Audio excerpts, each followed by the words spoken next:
عروج کے بعد زوال بہت اذیت ناک ہوتا ہے۔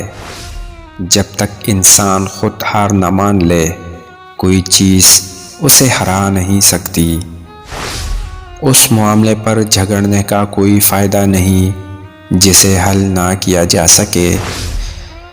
کسی کا راز تلاش نہ کرنا دانشمندی ہے، اور اسے کسی پر ظاہر نہ کرنا دیانتداری ہے۔ حسد کرنے والے دوسروں کے لیے تکلیف کا باعث ہیں، لیکن اپنے لیے عذاب ہیں۔ اپنے آپ پر بھروسہ رکھو، اس طرح کوئی آپ کو دھوکہ نہیں دے سکے گا۔ سچائی کی عادت اپنائیں، آپ کو زندگی میں کبھی پچھتانا نہیں پڑے گا۔ اپنی خامیوں کو نظر انداز کر کے دوسروں کے عیبوں پر نظر رکھنا ہماری کمزوری کو ظاہر کرتا ہے۔ دوسروں کی چاپلوسی کر کے اپنا کام نکلوانے سے بہتر ہے انسان خود محنت کرے، اسی میں انسان کی عزت ہے۔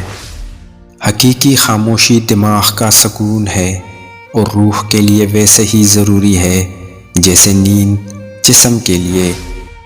ہمارے غصے کا سب سے زیادہ نقصان ہمیں ہی پہنچتا ہے۔ مقبولیت سے بچیں، اس کے بہت سے نقصانات ہیں اور کوئی حقیقی فائدہ نہیں ہے۔ اپنی زندگی کے تمام فیصلوں کا اختیار اپنے پاس رکھیں، دوسروں کے ہاتھ میں نہیں۔ دوست کا انتخاب ایسے کرو جیسے بیوی کا کرتے ہو، تاکہ صرف موت ہی آپ کو اس سے جدا کر سکے۔ غلط فیصلے کے اثرات بہت کم عرصے میں ہی نظر آنا شروع ہو جاتے ہیں۔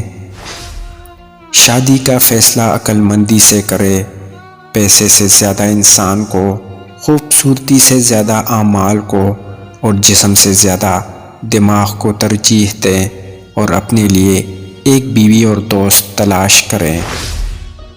وعدہ صرف اس وقت کریں جب آپ کے اندر اسے پورا کرنے کی صلاحیت ہو۔ ایک بہت خاص نشانی وہ آپ کے متعلق سوچتا ہے اور آپ کو یاد کر رہا ہے۔ جب آپ مسکرا رہے ہو، وجہ اس کی یہ ہے کہ آپ کا دماغ سگنل وصول کر رہا ہے اور آپ اس کے بارے میں سوچ رہے ہیں۔ آپ کا مسکرانا اس کے آپ کے متعلق سوچنے کی وجہ سے ہے۔ جب وہ آپ کو یاد کرتا ہے تو آپ اپنے آپ کو مسکرانے سے روک نہیں سکتے ہیں۔ آپ کا اسے محسوس کرنا اس کے آپ کو پسند کرنے کی وجہ سے ہے۔